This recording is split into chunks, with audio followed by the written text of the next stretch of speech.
Hello learners, welcome to my channel online learning. और आज का सब्जेक्ट है बिजनेस रिसर्च। स्टूडेंट्स, आज का जो सब्जेक्ट है वो बेसिकली स्टैटिस्टिक्स से रिलेटेड है। इसे बिजनेस स्टैटिस्टिक्स के नाम से भी जाना जाता है। Business research basically 11th standard के बच्चों के लिए, ग्रेजुएशन फर्स्ट ईयर के लिए, MBA MCOM फर्स्ट ईयर के लिए, नॉट ओनली दैट, जितने स्टूडेंट डॉक्टरल रिसर्च भी करना चाहेंगे उनको भी स्टैटिस्टिक्स काफ़ी अच्छे से समझनी होती है। तो आज का सब्जेक्ट है हमारा बिजनेस रिसर्च।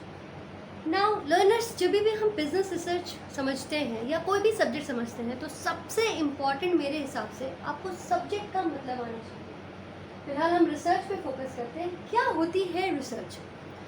देखिए लर्नर्स, जब भी आप किसी चीज़ की इंक्वायरी करते हैं ना, वो अपने आप में एक रिसर्च है। पर ये सिस्टमैटिक हो जाती है और किसी पर्टिकुलर सब्जेक्ट पे होती है तो ये बिजनेस रिसर्च बन जाती है। तो basically any research which is an inquiry and uses systematic body of knowledge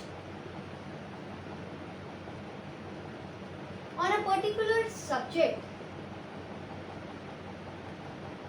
is a research। ठीक है, अगर आप इसे और वेल आइडेंटिफाई करना चाहें और वेल डिफाइन करना चाहें तो basically business research is basically identification of a problem,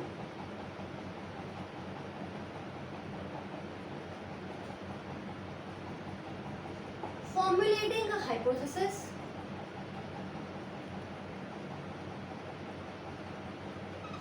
then you need to gather data for this hypothesis testing, gather data for the hypothesis testing, then you analyze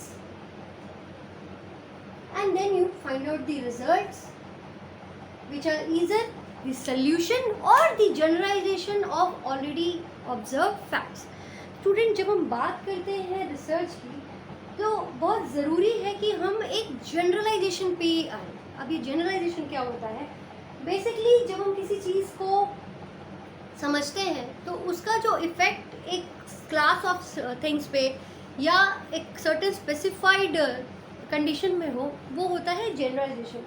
और research के result पे generalisation एक बहुत important fact होता है। For example, जब हम advertisement ज़्यादा करते हैं, when we increase the advertisement, sales increase, this is called generalisation. When you actually go for a result which has been not on a particular situation only, right? उसके बाद हम कुछ एक कॉमन रिसर्च के aspects पे अगर ध्यान दें डेफिनेशन वाइज, तो रिसर्च जो होती है वो बेसिकली मैनिपुलेशन ऑफ थिंग्स होती है।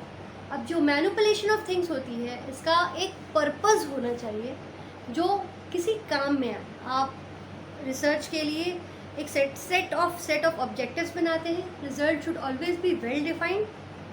उसके अलावा this knowledge should always be used. Research की जो पर्पस होते हैं उसकी यूटिलिटी होनी चाहिए। फाइन स्टूडेंट्स, अब हम बात करते हैं रिसर्च के रेशनल की। जब हम रिसर्च करते हैं तो किस तरीके से हम रिसर्च करते हैं, क्या एम्पेरिकल रिसर्च है वो या किसी लॉजिक पे है, उस पर हम ध्यान देते हैं। दो तरह के रिसर्च के लॉजिक होते हैं, एक होती है इंडक्टिव, एक होती है डिडक्टिव। अब हम बात करेंगे उस रैशनल की जिसके बेसिस पे हम रिसर्च करते हैं।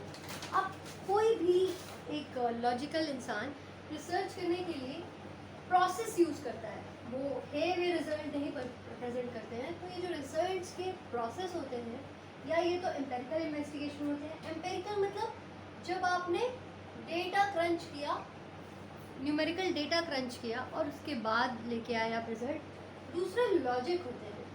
अब ये लॉजिक दो तरह के होते हैं, एक होती है इंडक्टिव, एक होती है डिडक्टिव।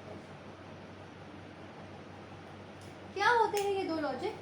बेसिकली जब हम जनरलाइज चीज़ों की बात करें, जब हम जनरलाइज रिजल्ट की बात करें और उसमें से इन्फ्रेंस निकालें तो वो होता है इंडक्टिव।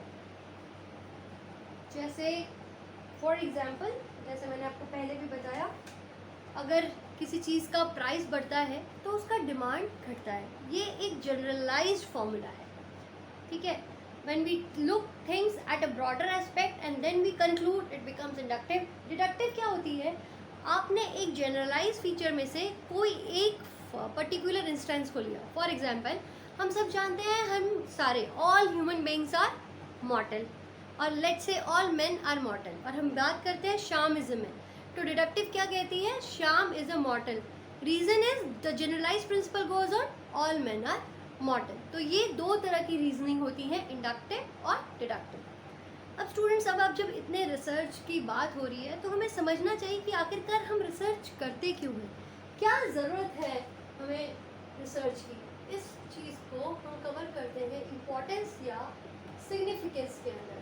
क्या इम्पोर्टेंस है रिसर्च की, क्या सिग्निफिकेंस है रिसर्च की, आखिर रिसर्च का फ़ायदा क्या है. देखिए स्टूडेंट, सबसे पहला फ़ायदा है कि आजकल जो इंडस्ट्रीज़ और इकोनॉमीज़ है ये बहुत लार्ज स्केल पे ऑपरेट करती है. ठीक है, तो इन्हें अगर अपने कोई डिसीजन लेने हैं या कोई स्ट्रैटेजी बनानी है तो ये हिट एंड रन या ट्रायल एंड एरर मेथड पे काम नहीं कर सकते. इनको पक्के फैक्ट्स चाहिए. तो ये लार्ज ऑर्गेनाइजेशन जब कोई डिसीजन लेती है तो इनका डिसीजन बैक्ड होना चाहिए प्रॉपर फैक्ट्स एंड फिगर्स से. तो ये काम हमारी बिजनेस रिसर्च बहुत अच्छे से करवाती है. सिमिलरली, जब top management planning, organising, coordinating, ये सारे decision, different managerial form of decision, जिसमें 6 के 6 मैनेजेरियल डिसीजंस आते हैं. Planning, deciding on what to make, product planning, controlling, coordinating, motivating, इन सब चीज़ों के लिए भी हमें बिजनेस रिसर्च की बहुत ज़रूरत पड़ती है. इसके अलावा जब आप मार्केट में कोई नया प्रोडक्ट लॉन्च करना चाहते हैं या कोई नया प्रोजेक्ट लेना चाहते हैं तो आपको प्रोजेक्ट की फिजिबिलिटी, प्रोजेक्ट का टाइम, प्रोजेक्ट के प्रॉफिट एनालिसिस, ये सब करने के लिए रिसर्च की ज़रूरत पड़ती है. तो ये बहुत बड़े और बहुत क्रूशियल डिसीजन है, और ये प्रोसेस डिसीजन मेकिंग का जो होता है ये बहुत हद तक बैक्ड होता है बिजनेस रिसर्च से. इसके अलावा बिजनेस इन्वायरमेंट इवैल्यूएशन एक बहुत बड़ा फैक्टर है जिसकी बहुत ज़रूरत होती है अंडरस्टैंडिंग की किसी बिजनेस ऑर्गेनाइजेशन को. क्या होता है business environment? Sum total of all the internal and external factors which help in the running of the business are termed as business environment. अब इस बिजनेस इन्वायरमेंट की एनालिसिस, जिसमें कॉम्पिटिटर पॉलिसीज़, टैक्स पॉलिसीज़, ये सारी processes के research की ज़रूरत पड़ती है किसी भी प्रोडक्ट को लेने या बिज़नेस को नॉर्मली भी एग्जीक्यूट करने के लिए.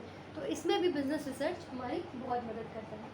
तो लर्नर्स, आज हमने सीखा what is the meaning of research, what are the logic we can use for research, and what are the significance of research. अगर आपको कोई डाउट हो तो प्लीज़ बताइए. इसके बाद मैं थोड़े से हैंड रिटेन नोट्स भी डालूंगी ताकि आप अपनी प्रिपरेशन कर सकें इस सब्जेक्ट के लिए. Thank you.